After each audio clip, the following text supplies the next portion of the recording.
ಉಶ್ world full contact karate championship 31 ಮೇಯಿಂದ 2 ಜೂನ್ವರೆಗೂ Tokyo ಜಪಾನಲ್ಲಿ ಆಗ್ತಾ ಇದೆ.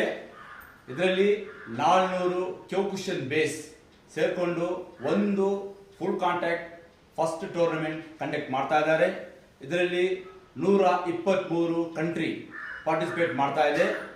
ಅದಕ್ಕೆ ನನ್ನ ಕಡೆಯಿಂದ WKO ಇಂಡಿಯಾ ಶಿನ್ಕ್ಯೋಕುಶನ್ ಕಡೆಯಿಂದ ಹಾರ್ದಿಕ್ ಶುಭಾಶಯಗಳು. ಆಲ್ ಫೈಟರ್ಸ್, ಪಾರ್ಟಿಸಿಪೆಂಟ್ಸ್ ಮತ್ತು ಆರ್ಗನೈಸೇಷನ್ ಎಲ್ಲರಿಗೂ ನಮ್ಮಿಂದ ಶುಭಾಶಯಗಳು. ವೆಲ್ಕಮ್. ಉಶ್